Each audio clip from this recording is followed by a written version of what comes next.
On this episode of TLC Connections, GT Freeman sits down with executive coach, speaker, and author Patricia Omoqui for an inspiring conversation about purpose, leadership, resilience, and personal transformation. Patricia shares how her daughter's rare medical diagnosis reshaped her understanding of success, led her through her own journey of healing, and ultimately inspired a career helping leaders grow from the inside out.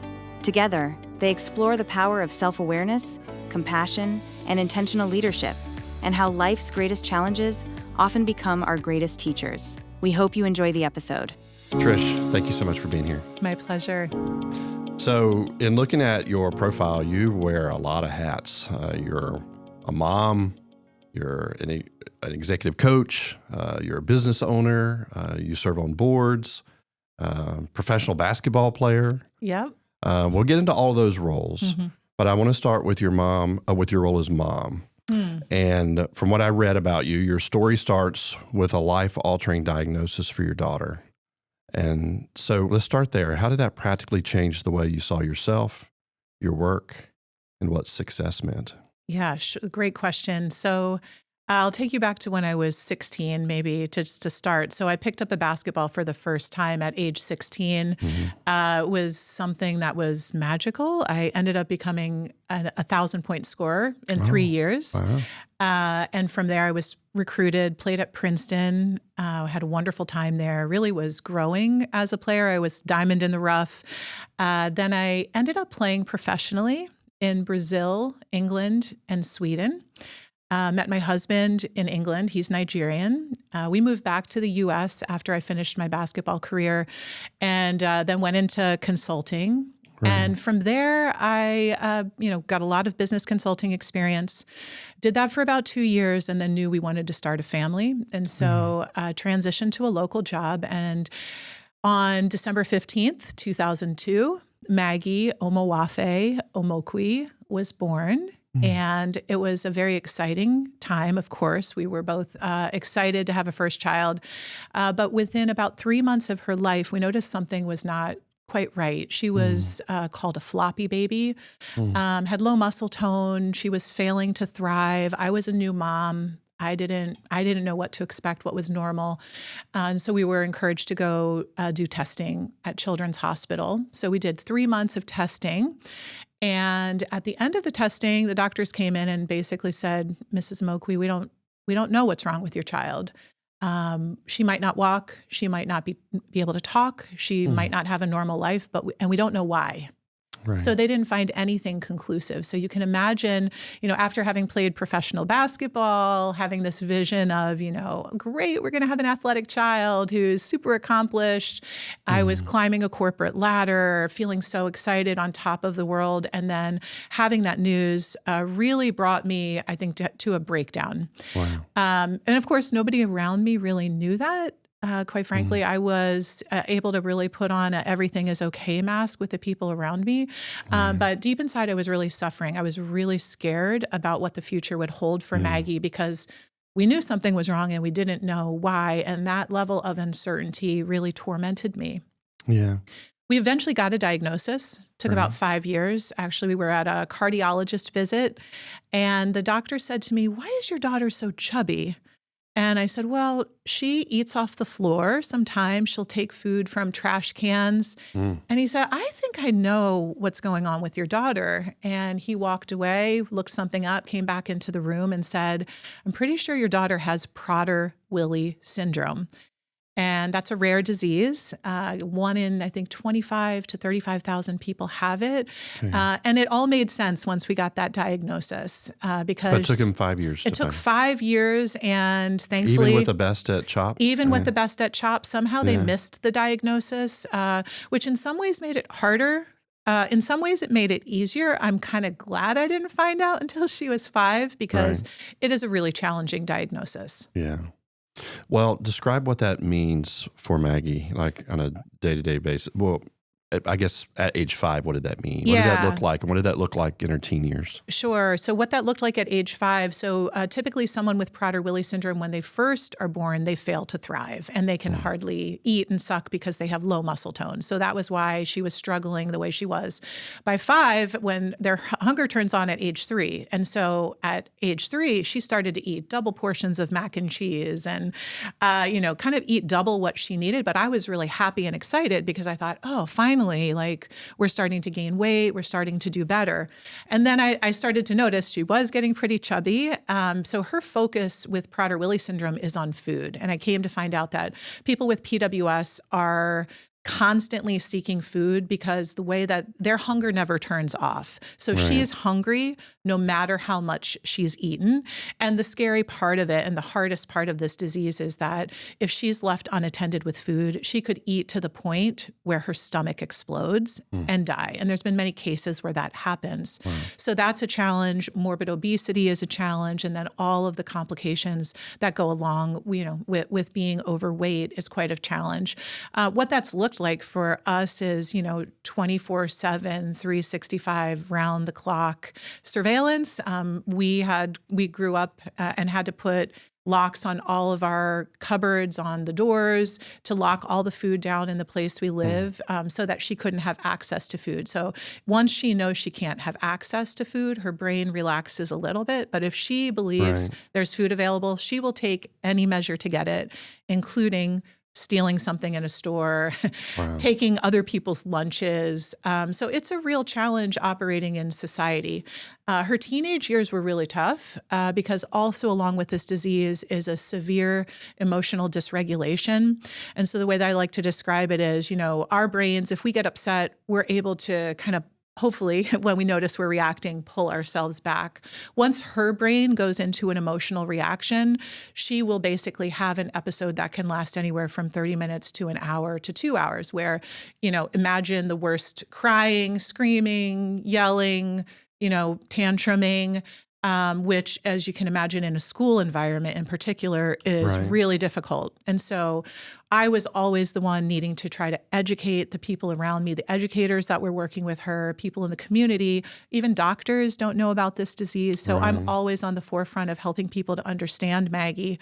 It got to the point where, we would have severe episodes in the school environment. And I found myself, as I was trying to live my purpose in the world, always being called into emergency and crisis situations, which honestly has been very difficult. At the same time, I would say it's probably been the greatest catalyst for me to continue to grow and equip myself as a human to just, not just survive the day to day, but try to actually thrive and be able to live at my best while also supporting Maggie and helping Maggie live at her best with this disease. It's very complicated. Yeah, you just hinted at your journey.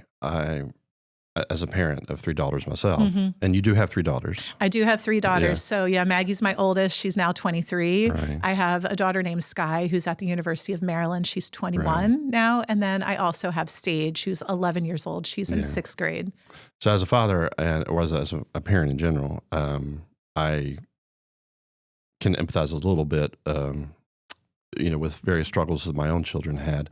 You want to take that pain from them, and you would readily exchange places with them. Yes. Talk a little bit about your journey through from when she was diagnosed to even today. Yeah. So I would say that I believe Maggie showed up to teach me, to be my greatest teacher. So from the time when I was struggling with her diagnosis, while it was the worst thing that happened to me, it was probably the best medicine as well, because what it caused me to do was to really step back. And I would be sitting in my office, closed door, tears streaming down my cheeks and just completely broken. And I started to do a lot of what is going on with me? Why am I suffering? What is the cause of my suffering? And at that point, I came across a book that had a concept that really resonated with me. And it was the idea that in any moment, we'll either be thinking a thought that is based in fear, or a thought that is based in love. And if we think thoughts that are based in fear, we end up suffering.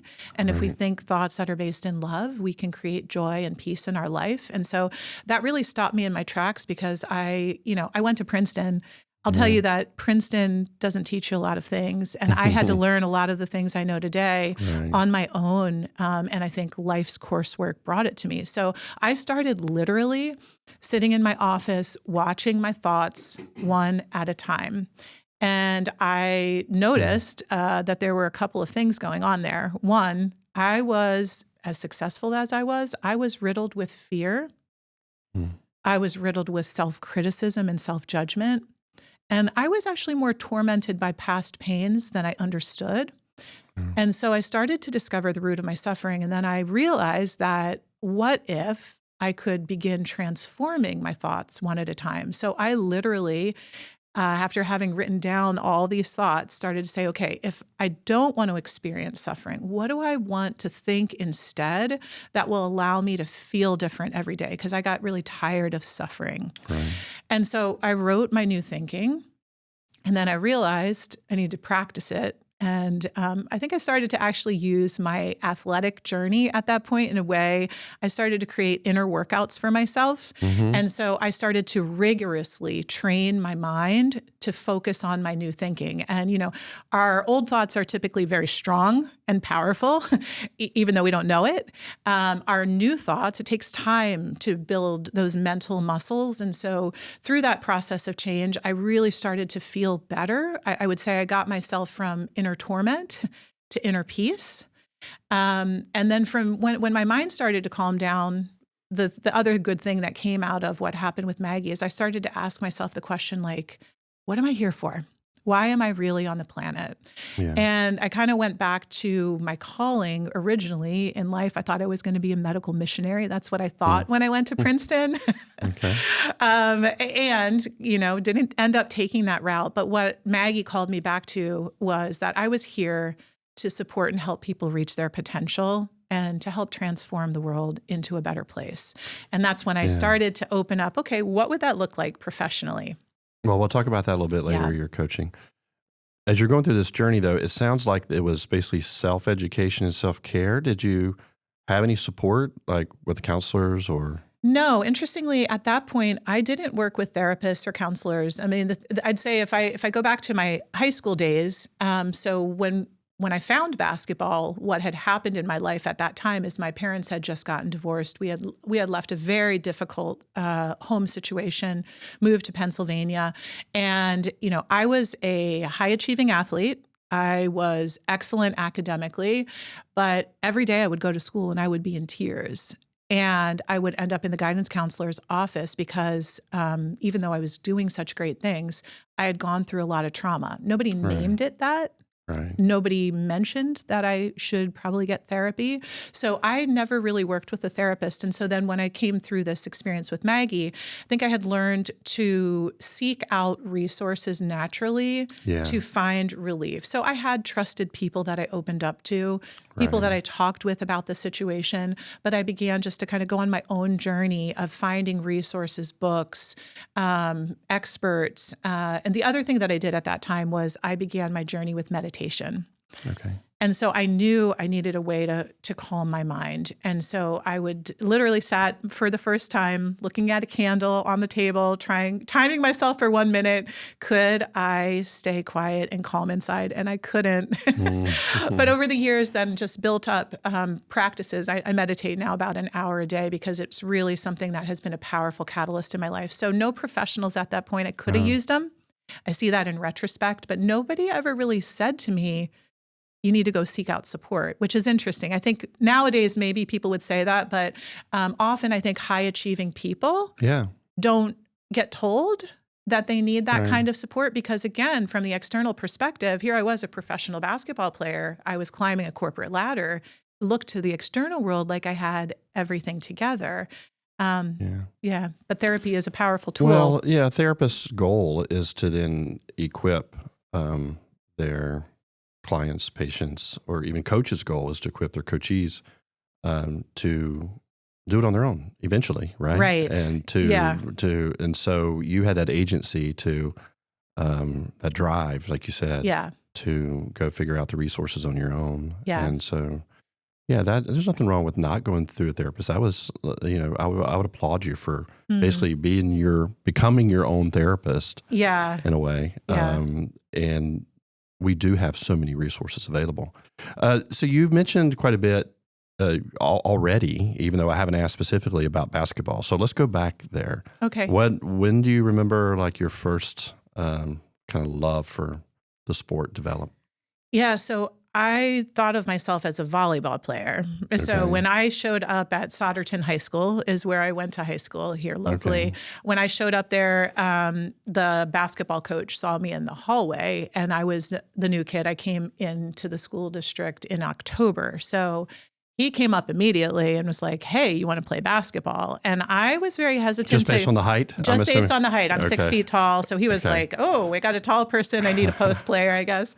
Right. So he came up to me and I was like, I don't know if I want to play basketball. I'm a volleyball player. But then I thought, okay, hey, I'll try it. It will keep me in shape for volleyball. Right. This is high school. This is high school. Okay. So this was 10th grade. I had never picked up a basketball in my life. And Coach Bucky Price at the time saw something in me, but really started to work with me. And I guess I had tenacity. I would also say in retrospect, I think that because of all the trauma I had gone through, I think I found sports as a way to emotionally maybe escape from my day-to-day, but also channel my energy and my passion. And I've learned about myself, I'm pretty intense about everything I do, and I take it on fully. And so, year one, my mom will tell stories of how I'd be running up and down the court, and she was so concerned because my face was so red, I could barely do it. But I started scoring because I was a tall kid. They taught me one move. Okay. I did the move well. What was that move? Over time. I mean, it was basically, you got your back to the basket, catch, fake one way, turn, shoot. I mastered that one. Okay. And that ended up, my first year did okay, Right. But that summer I went and played with the boys at the basketball court every day. I worked rigorously to develop myself. And then year 2 and 3, that just put me on a trajectory. And so as a varsity, your 10th grade? I was 10th grade. So I was on the varsity team. I was a starter from the beginning because of my height. But my skills built over that time. And I went to one recruiting camp. Kathy Rush had a recruiting camp, and all the Ivy League and Patriot League schools ended up recruiting me. And then Princeton, of course, was the most beautiful campus, close enough to home. I needed to be close to home in college based on some of the things that we were going through. Right. But it ended up being just like the perfect place for me to grow, to develop. And really, I was just getting started when I got to college. And so I was ready for them to teach me every post move. And so for me, it was new still, where my teammates had been playing since they were 5 years old. Right. But it was exciting, right? And I was on this upward trajectory and started as a freshman, ended up as captain my junior and senior year. Okay. And I was made for the sport. The sport was made for me to be what it needed to be to help me grow and develop. And I'm so grateful to have had all this sports experience. If you could summarize what basketball taught you about life, what would be the 1, 2, 3 things? Yeah, I would say just having an athlete's mindset is what has allowed me to get results in anything and everything I do. I mean, when you are working hard on a court to learn something new every single day, and so having the mind to be willing to know you need to learn something, but then to know what it takes rigorous practice every single day, day in, day out, to reach levels of excellence in whatever it is that I do, to know that there are setbacks, there are difficulties, there are hard things that happen, and you just press through them. Right. And then the other part of it is the teamwork part of it. I valued being with other people, doing this work together, having fun, laughing together, crying together, winning together, losing together. Like, there's just nothing like that. And then for me, the physical demand, I love intense exercise. It just does something for my soul, my well-being. It is extremely therapeutic. I still use intense exercise as one of my main forms of therapy in life. But being a basketball player, being an athlete, really shaped who I am. And I see naturally how then I applied that. I applied that with inner workouts. And so Right. that is where, when I was going to transform my mind, there was nothing that was going to stop me in finding a way to do it and in finding the daily practices that create new habits. And those new habits created new patterns in my life. And the new patterns in my life created new results and breakthroughs. And so I've just used that consistently over, the 23 years since Maggie has been born to keep equipping myself, to keep on my growing edge, to explore uncharted territory. And what I learned is that now that I can do that for myself, it's the perfect way to then understand how to help others do work in the way that they're ready for to transform themselves. And that's ultimately the gift, is if you've done that inner work, you've got the clues and you've got the awareness and you're the living example of it, right? I think that that's probably to role model it, to be the change is now what's so important to me. And that athlete's mindset is at the core for me of doing that work. Right.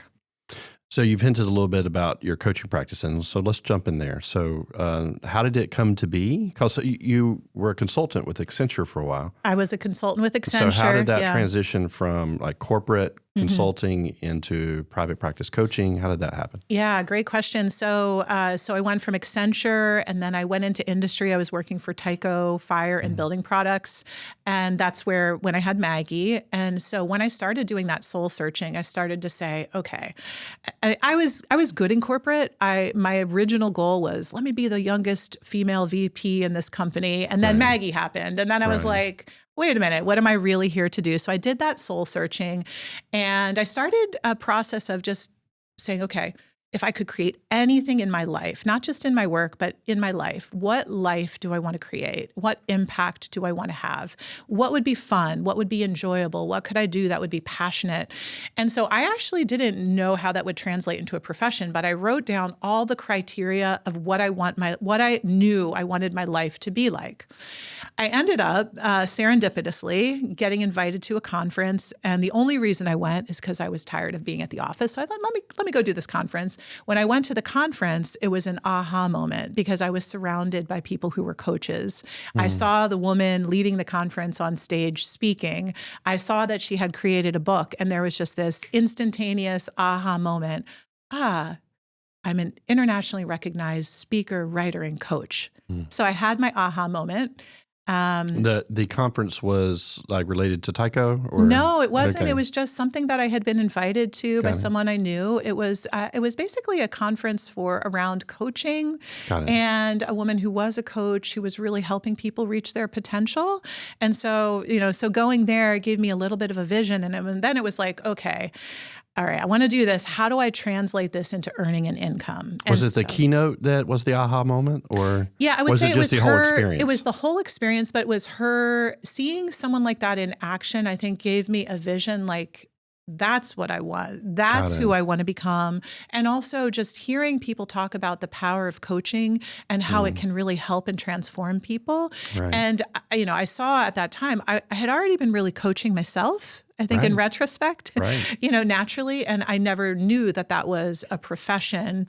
And I didn't know you could make money doing that. So what I did immediately is I went and got training as a coach. And during that time, I was still at Tyco. But I was like, okay, whatever it's going to take, I'm going to find a way. Did you do that through ICF? Or? At that point, I did not do that through ICF. I took a coaching program. It wasn't ICF certified then, but I got certified. Then I started coaching in my car over my lunch hour, even in the winter. It was cold. Coaching on evenings and weekends. And I started by just, who can I coach? And at first I coached people for free. And then as I saw people transform, I thought, okay, why don't I start to charge for this? Right. And so then my journey at Tyco kind of came to this natural crossroads. I was given the opportunity to either take a package and leave or to take a promotion because the program that I had been managing was something that they were sunsetting. And I was very much ready at that point to say, okay, I'm going to go out on my own, which was in retrospect, a little bit of a crazy thing to just go do that. But at the same time, it really allowed me to launch into my own practice and to give that a go. It was a very exciting time. At the same time, I was also invited. I had started blogging because I wanted to write about the things that were helping me from a transformational perspective. Right. And somebody saw my blog, and I was given the opportunity to write a national newspaper column in Nigeria for Vanguard newspaper. So just at that juncture, many doors of opportunity began to open to start living my purpose out in the world. Yeah.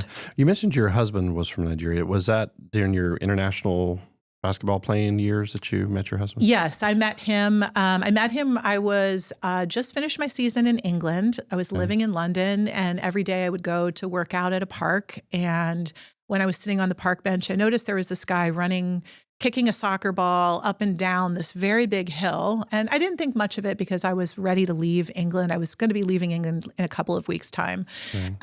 So sucker me got up, and the ball rolled in front of me, and I picked it up, took it over to the gentleman, and started a conversation. And we ended up wanting to continue that conversation, spent the evening together. And then a couple weeks later, I decided not to leave. I decided, let me explore this a little further. And so that's how we met in London back in 1998. So 1998, when you played, so you were playing basketball during that time, were you playing for a European team? Yes, I was playing for a team just outside of London in Northampton, England. So every country has their own WNBA type of setup, right? So I was playing in the English basketball league. So I'm assuming you got to play in dozens of countries. I got to play in 3 countries. So Brazil was my first opportunity playing abroad.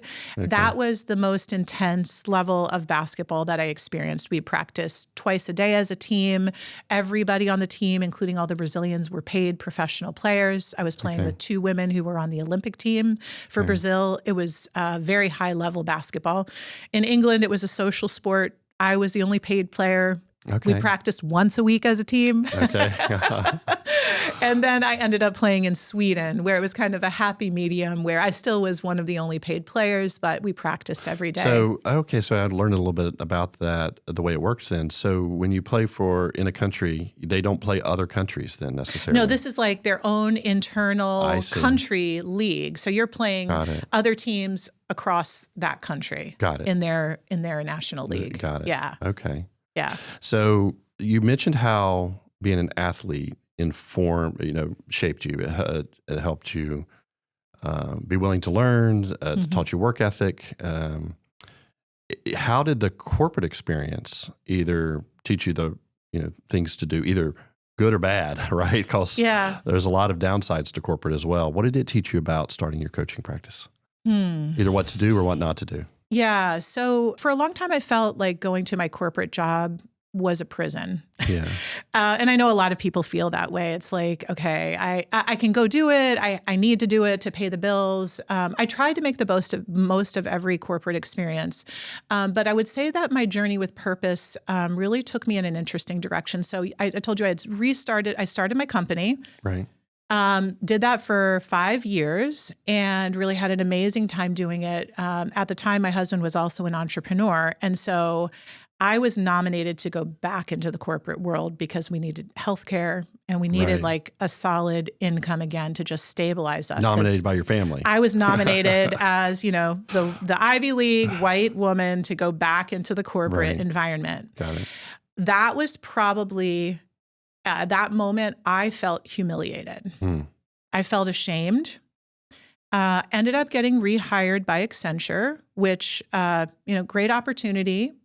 But I felt like I was abandoning my purpose because I had just found my purpose. I was just starting to live it in this magnificent way. Right. And here I am having to go back to corporate. Right. But at that point, I was a coach. And I decided, okay, if I'm going to be in a corporate environment, I am going to find any and every way possible to live my purpose right where I am. Right. So I did that. I found anywhere I could work with people to coach them, anywhere I could speak within corporate environment. I would do that both for Accenture and for my client. Anywhere that I could write, I was trying to job craft, I guess. In retrospect, I'd call it job craft, so that I could keep my soul alive and stay true to my purpose. It still didn't take away the day-to-day dread of like, why am I doing this role that I'm good at? I can do anything, but that is not really what I felt was like the best use of my time and my talent. Right. What happened though, is when I returned to Accenture in 2012, because I was taking all those steps, I eventually worked myself into my dream job within that environment. So I had used every training budget that I had to equip myself with another certification. So I did become an ICF certified coach. I became certified in emotional intelligence assessments.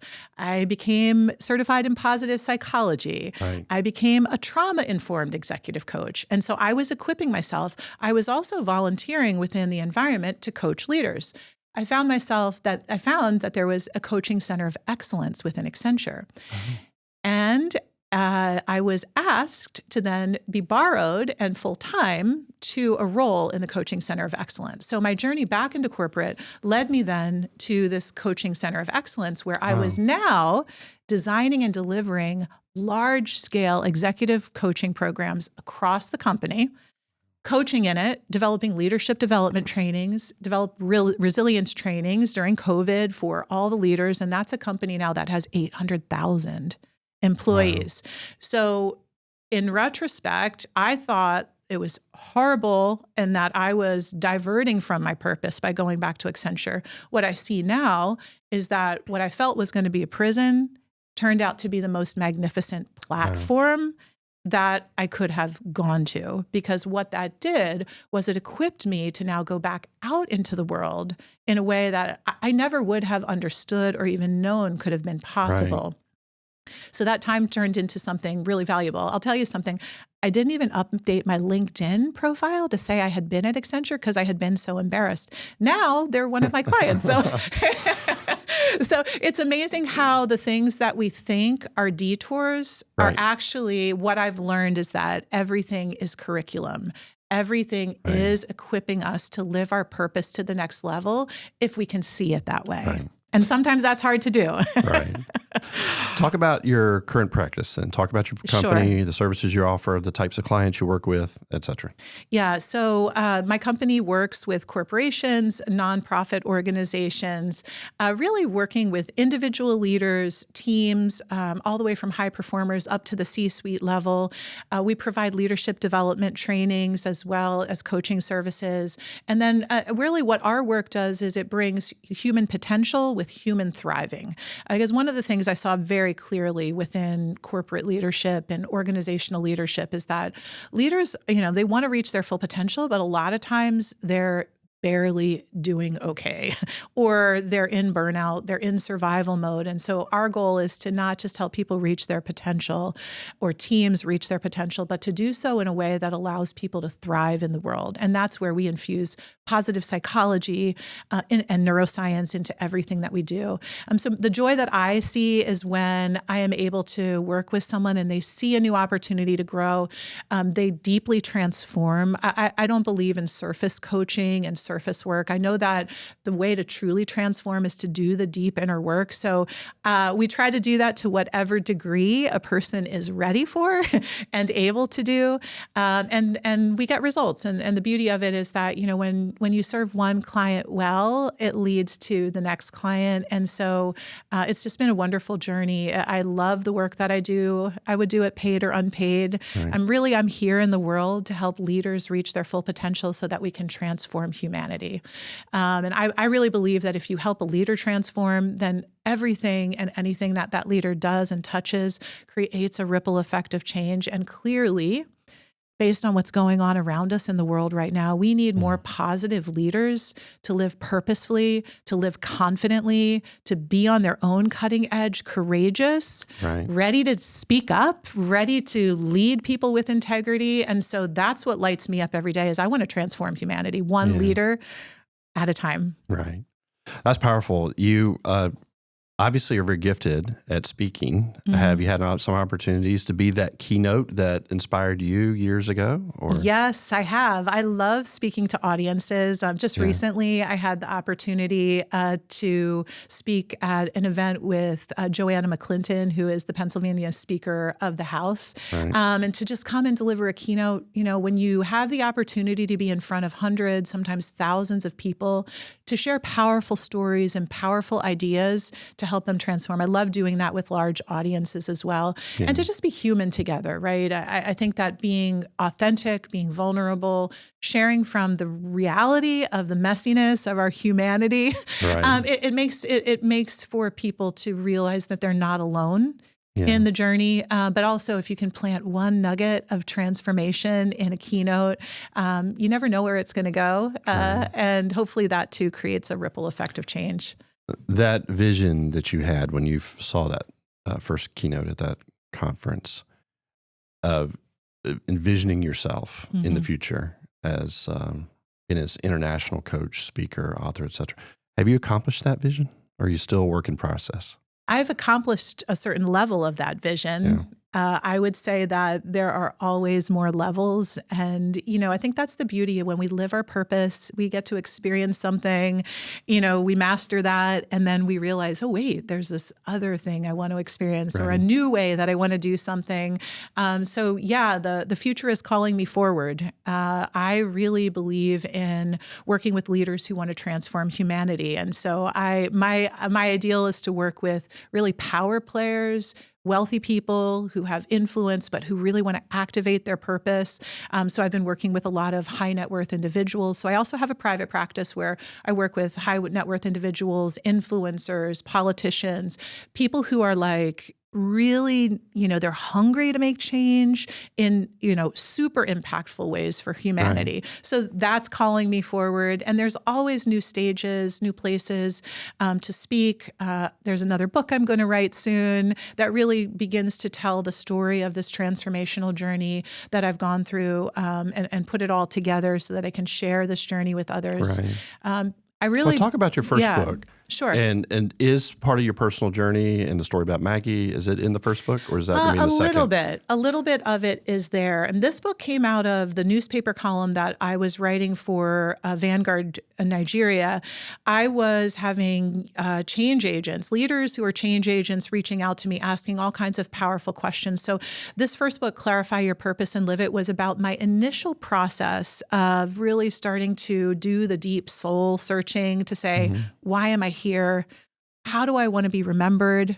How do you go about creating a life that really is meaningful to you and is impactful? And so that's what this book was, the beginnings of living my purpose. I would say it's the bare beginnings. I've learned. I wrote this in the early 2000s. Okay. And now I've had, 15, 20 years to live this out. And so I haven't shared the stories in full yet that I have. But that's next. But that's coming. Yeah. Just let's give credit to your co-author, Gail Dulce. Talk a little bit about her contribution. Yeah, so this is probably she's more than just a co-author. Yeah, she's a co-author. She's a mentor. She happens to also be my mom. Right. I am really blessed to have a mom who deeply invested in me from the beginning. Just so happens that she was a speech coach. So she actually had me on stages when I was 13 years old doing competitions. Okay. So that's why when I saw... Like in debate or... Yeah, like I wrote my first speech on why you shouldn't play the lottery. Okay. And I had to convince people of my viewpoint. And so she coached me through writing a speech, delivering a speech, and winning a national competition. She was an English teacher. She was a professor. She has 3 master's degrees. She's just someone who always was seeking to live her next level of potential, but always encouraged me and sat with me and was with me every step of the way. So when I began putting this book together, of course, I had an in-house editor named Gail Dulce.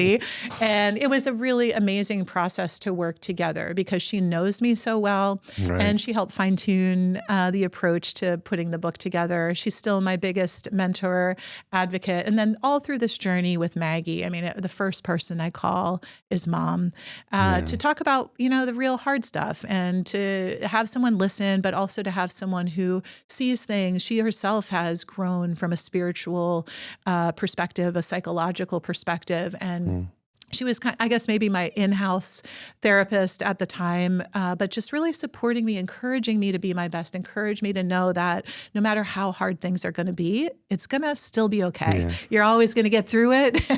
Did that notion of being a medical missionary, did that come at an early age from your mom? That came from, so we grew up in Christian churches, and I was exposed to people who were missionaries all over the world. And so I met medical missionaries. And so to me, it was like, oh, what is the ideal way to travel the world, touch lives, and heal people through being a doctor? Funny thing is, why it's so important to do internships or go do work experiences is when I was going to Princeton, I went and spent a day shadowing a doctor in the hospital.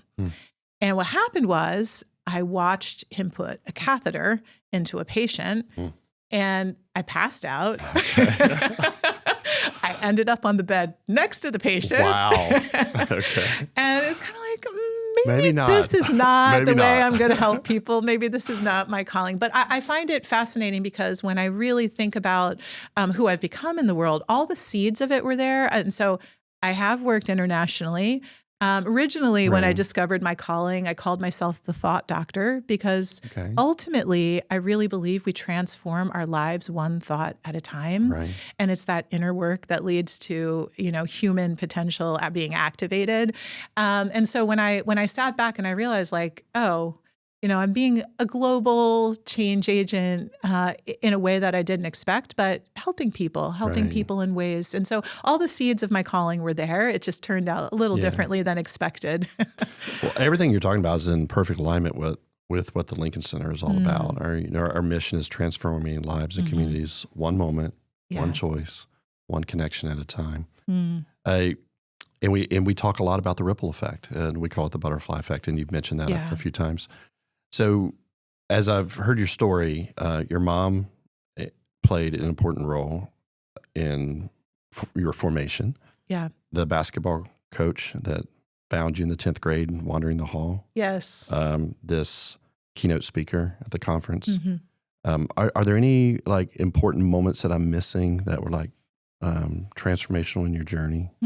Great question. I mean, I think now as I see people who are truly committed to living their purpose in the world, so people like Wayne Dyer is, over the years, his work really resonated with me. Eckhart Tolle, Byron Katie, all these people who have been so committed to taking the things that they know, getting on stages, working with individuals and groups, those are the people that I now see as that's who I want to be when I grow up. So there are a lot of, I think, role models who are out there doing work in the world, leading humanity forward.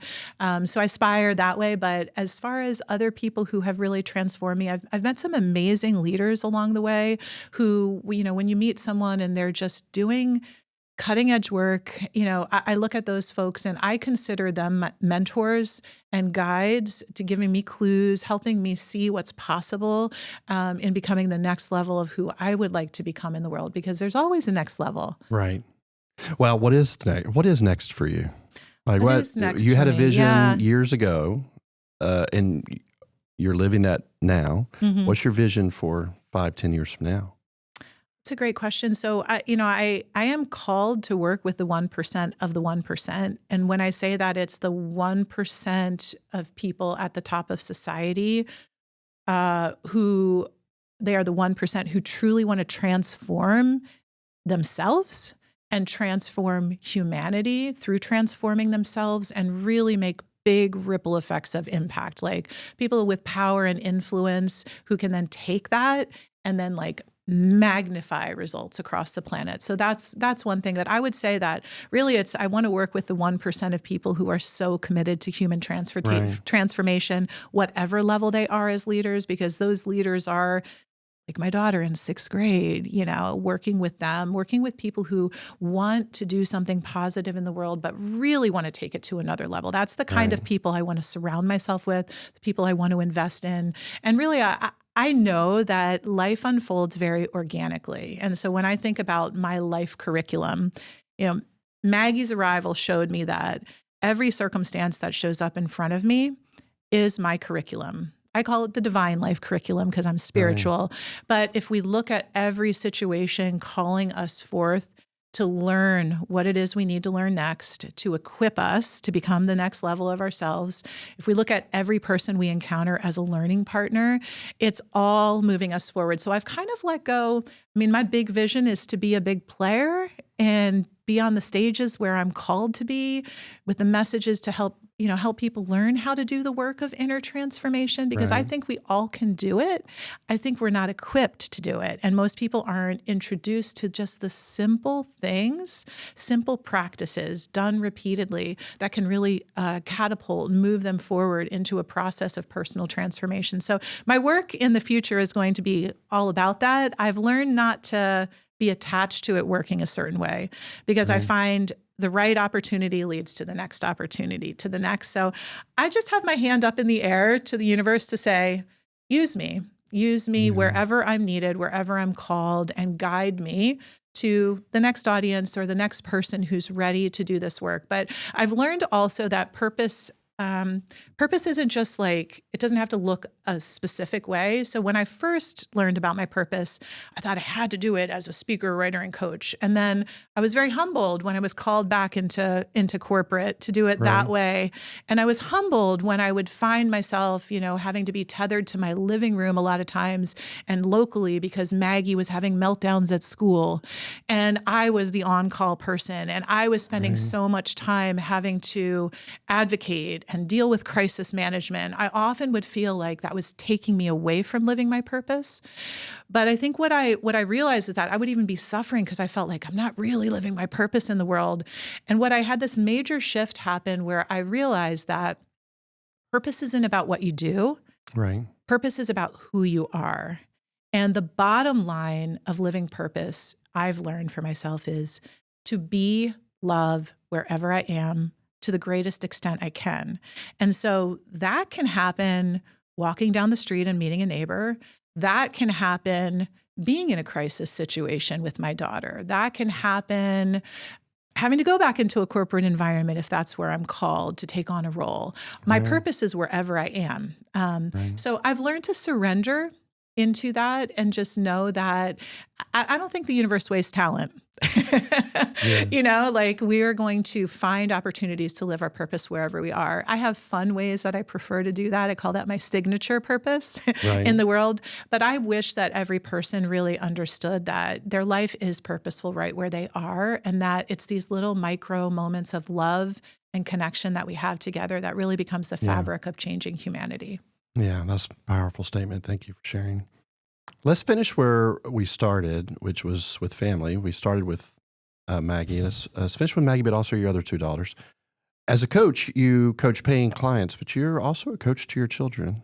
And how receptive are they to your coaching? And have you helped them develop, each of them, all three of them, their purpose? Yeah, great question. I also had realized that, when I was judging myself for not being on big stages or, getting to travel because I was, stuck, what I felt stuck dealing with Maggie's disease and, being a mom, what I realized is, wait a second. If my calling is for leaders, this does start in the home. Hello, I've got 3 incredible female leaders sitting in my home that I can invest in. And so I've done that really intentionally. And I do that more by example than by, pure coaching. Though I do use my coaching skills to create safe environments, to have the conversations that matter when people are ready in the home to talk.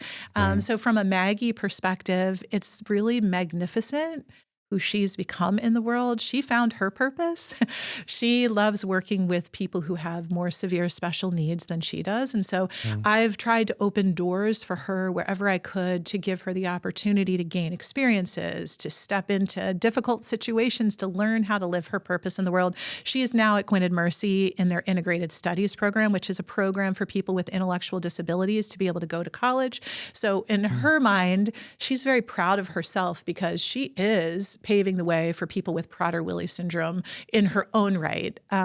She is a living example of someone with, such struggle day in and day out.